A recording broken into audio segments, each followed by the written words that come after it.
वंदे मातरम शुरू करेंगे। वंदे मातरम, वंदे मातरम, सुजलाम वंदे कुसुमिता द्रुमदल सोमिनी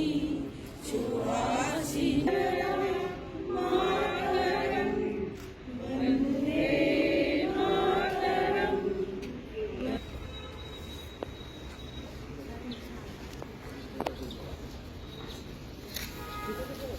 सलाम दो।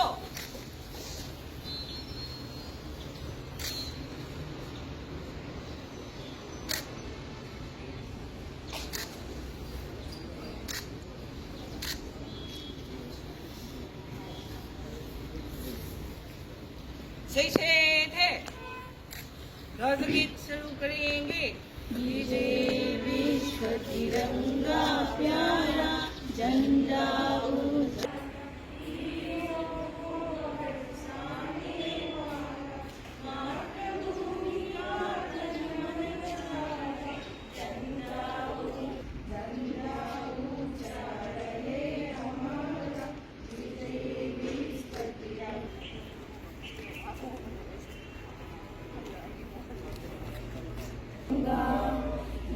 हिमाचल यमुना गंगा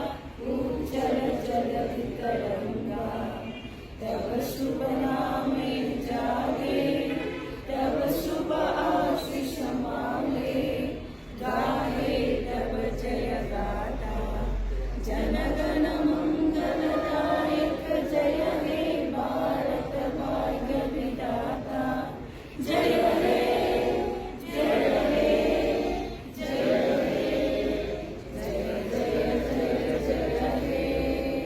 आचार्य हिंद गोमीनरा वंदे मातरम।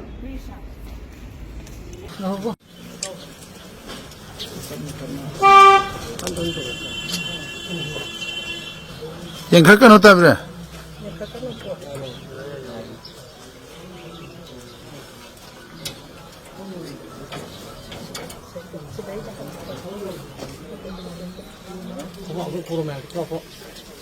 다도가 코르스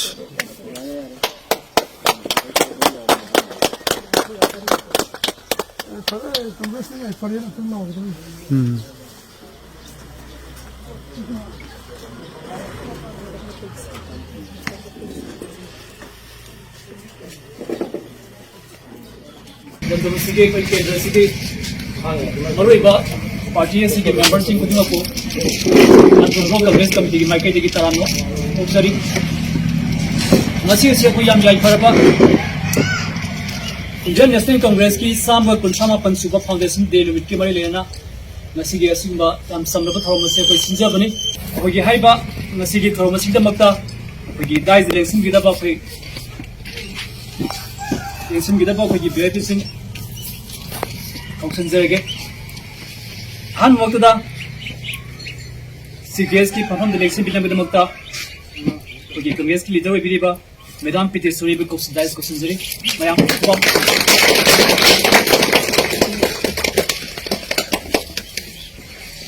अनिसुबदा ब्लॉक कांग्रेस की अंदर ब्लॉक कांग्रेस की president ओइबिरिबा याम्बा selection Ben Vishu tension bill कौशनजरी अमसुबदा minority के कमिटी की president ओइबिरिबा याम्बा Alhaj Abdul haleem Vishu दाइज lensing bill कौशनजरी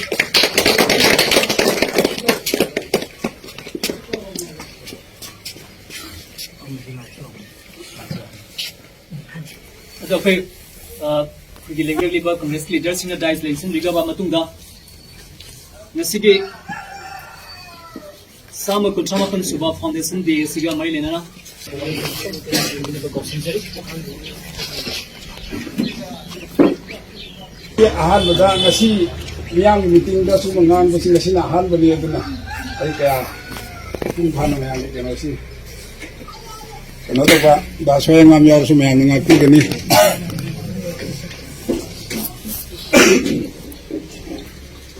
ꯑꯩ ꯏꯁꯥꯃꯛꯀꯤ ꯑꯣꯏꯕ ꯋꯥꯐꯝꯗ ꯊꯝꯖꯒꯦ ꯀꯪꯒ꯭ꯔꯦꯁ ꯍꯥꯏꯕꯁꯤ ꯄꯥꯝꯖꯗꯨꯅ ꯑꯩ ꯃꯤꯌꯥꯝꯒꯤ ꯃꯔꯛꯁꯤꯗ ꯃꯤꯌꯥꯝꯒꯤ ꯑꯒꯨꯕ ꯑꯃ ꯑꯣꯏꯅ ꯎꯖꯒꯦ ꯍꯥꯏꯗꯨꯅ ꯃꯌꯥꯝ ꯃꯔꯛꯇ ꯆꯣꯡꯊꯣꯔꯛꯄ ꯃꯌꯥꯝ ꯄꯨꯝꯅꯃꯛ ꯄꯨꯟꯅ ꯌꯥꯎꯃꯤꯟꯅꯗꯨꯅ ꯃꯌꯥꯝꯒꯤ ꯑꯒꯨꯕ ꯑꯣꯏꯅ ꯑꯩꯁꯨ ꯆꯦꯟꯕꯗꯨ ꯌꯥꯎꯖꯒꯦ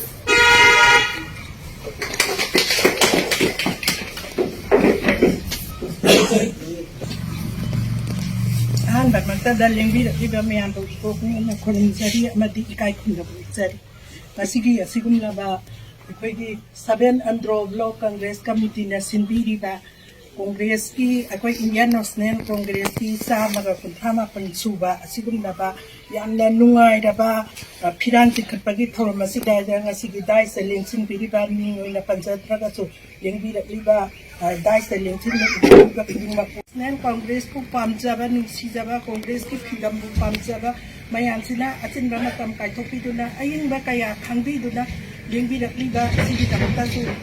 ꯏꯟꯗꯤꯌꯟ ꯅꯦꯁꯅꯦꯜ ꯀꯪꯒ꯭ꯔꯦꯁꯀꯤ ꯃꯥꯏꯀꯩꯗꯒꯤ ꯍꯟꯅ ꯍꯟꯅ ꯊꯥꯒꯠꯄ ꯐꯣꯡꯗꯣꯛꯆꯔꯤ ꯑꯃꯗꯤ ꯏꯁꯥꯅꯁꯨ ꯌꯥꯝꯅ ꯅꯨꯡꯉꯥꯏꯕ ꯑꯩꯉꯣꯟꯗ ꯐꯣꯡꯖꯩ ꯍꯥꯏꯅ ꯑꯍꯥꯟꯕꯃꯛꯇꯗ ꯊꯝꯖꯔꯤ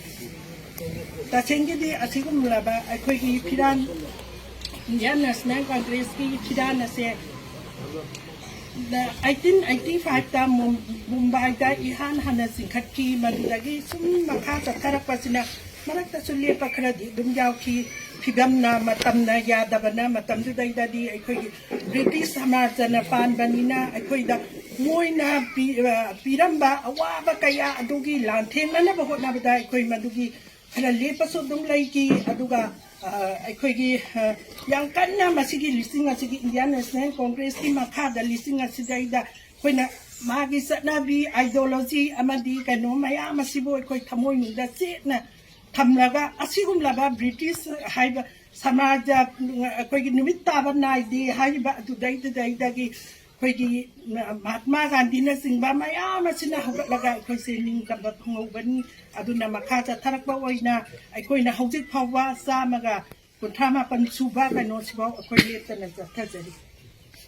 तसेंगिदि अंद्रो हाइबा केंद्र से आइना सुम खंजरदा लाइबा याम थीबा केंद्र ओले थमोइदा दिनिंजै कांग्रेस को पामजै इंडियन कांग्रेस को पामजादना थगतजरुइ अदुबु मिहुत अदुदि अखोइगी इंडियन कांग्रेस की आइडियोलॉजी सिगा पूरा मानदबा तोंगानबा कनो मदा चत्ता मिदा ओइरमे मयाम सु खंजनबियु कोइ लेंबिरक्लिबा खुदिंमक ना मिसे नी तरा दा ओरबसु संतोखरगदि मागी अखोइगी इंडियन नेशनल कांग्रेस ना पामजरिबा आइडियोलॉजी असिगा माना तौरिबा असिगा हुजिकी लीडर नि आइदना मया नदी याम सीना कांग्रेस के कैंडिडेट ने ना थागत पिगिबा मोइन नंबर 1 मोइना पामबा मले कोइ वाहनबा वाला कइ दउदुनो वाला गदि कोइ चानी पिनि रे कोइ चानी आइ खंगे लेत्रे अदुना मोइना पिलकबा तंगा सपि लिसिंग सपि का अनि सपि दो कोइ मदुदा कोइ मिहोगन मने कोई लेकर है बस कि थोड़ी है लेकर बजना सिंगमा अनि फिरप मतमदा बजु कोई ओमदन दन ngai लेते मरम दि सुंदा अंगांग साइसु मयाम दन चानि है थंग ngai लेते वार मतमदा चमा लिसिंग पिगे है कोई सुगु सो चफम थोपनी मदुगी खुदोंग जाब लौब याना बगन दमक्तने कोई लेंगा सिना चथरिबा मरम मसिना अखोई बोट की मतंगा कोई तंग दि हाइजनी मरम दि कोई लेंगा असिना लौरिबा थबक असिना से कोइना बोट सोइखिबदगी तौबने हाबसे या मोनी म्यामगी मोतसु लेबिरमयन खले मरमसिना आई यामतेना दि याम सांगदि गांजररोय दुबो आई पुनिंगी वाफम दुखा थंदो समजरी अदुगा लापिरिबा मयाम इंदिबा मयाम पुनमक मकुंदा इना नो चनिंबा अमदि अखोइगी कांग्रेस हाइबा इंडिया बु निखा तमनबदा सबो थरंग थुगांग नखिबा नतना मसिमंगना ओहन बिकिबा हाबतारे ꯑꯁꯤꯅ ꯑꯁꯤꯒꯨꯝꯂꯕ ꯀꯪꯒ꯭ꯔꯦꯁ ꯄꯥꯔꯇꯤꯒꯤ ꯈꯣꯡꯖꯪ ꯏꯍꯧ ꯑꯁꯤꯗ ꯑꯩꯈꯣꯏ ꯁꯔꯨꯛ ꯌꯥꯁꯤ ꯑꯗꯨꯒ ꯍꯥꯏꯔꯤꯕ ꯀꯪꯒ꯭ꯔꯦꯁ ꯑꯁꯤ ꯃꯄꯥꯡꯒꯜ ꯀꯟꯈꯠꯍꯟꯗꯅ ꯑꯩꯈꯣꯏ ꯀꯦꯟꯗ꯭ꯔ ꯃꯤꯔꯥꯏꯕꯤꯔꯕ ꯆꯍꯤ ꯀꯌꯥ ꯃꯄꯨ ꯄꯥꯟꯗꯕꯒꯨꯝ ꯂꯩꯔꯕ ꯑꯩꯈꯣꯏꯒꯤ ꯑꯟꯗ꯭ꯔꯣ ꯀꯦꯟꯗ꯭ꯔ ꯑꯁꯤ ꯑꯩꯈꯣꯏ ꯑꯃꯨꯛꯇꯪ ꯃꯥꯏ ꯄꯥꯡꯍꯟꯁꯤ ꯍꯥꯏꯕꯁꯤ ꯍꯥꯏꯖꯔꯒ ꯄꯨꯝꯅꯃꯛꯄꯨ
ꯂꯥꯛꯀꯗꯧꯔꯤꯕ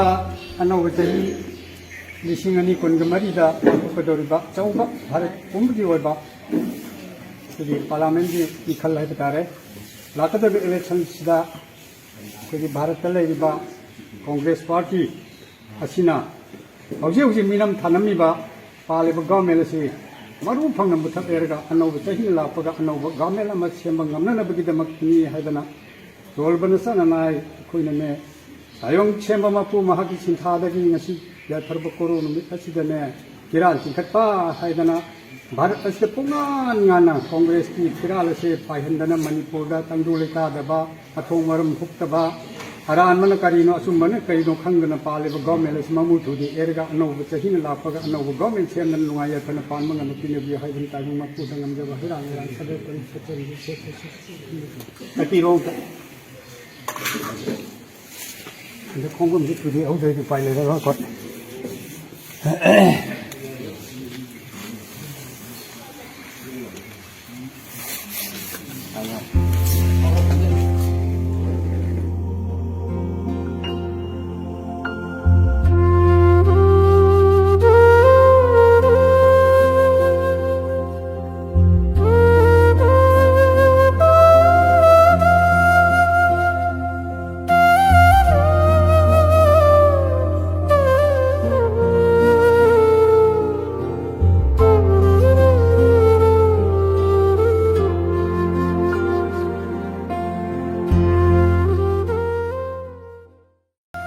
Sunday asida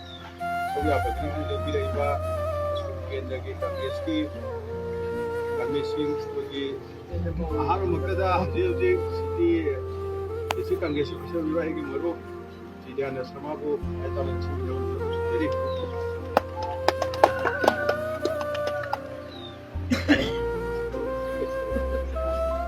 आज समय तमन से मिलवा ना jadi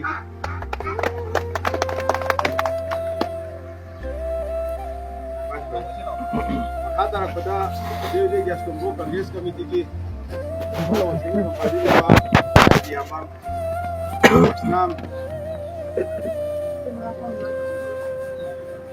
Masnam जो ये कहता नहीं सुन रहे कुछ जरी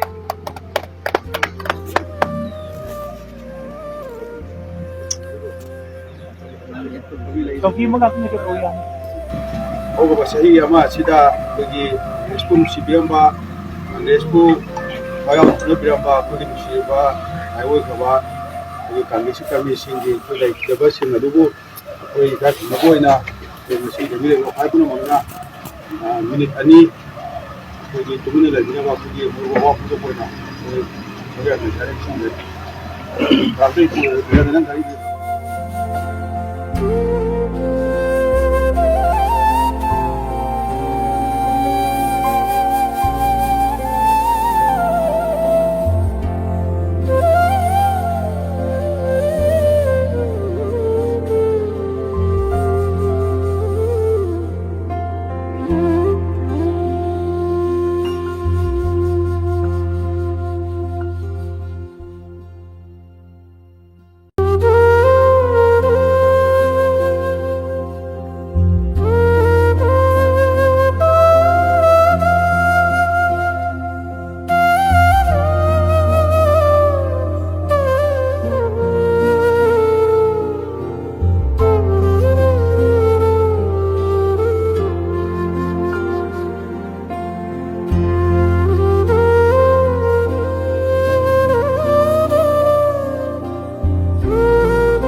잘 듣기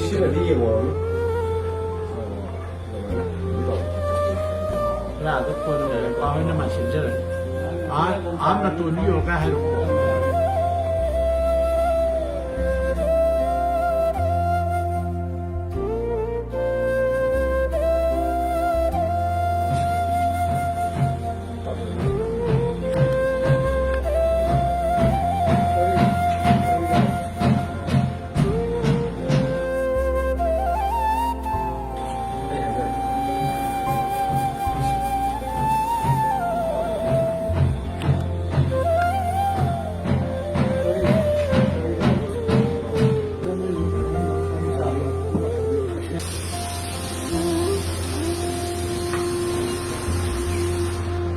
ngasi Bharat ki mafam pumnamakta pangthokpagum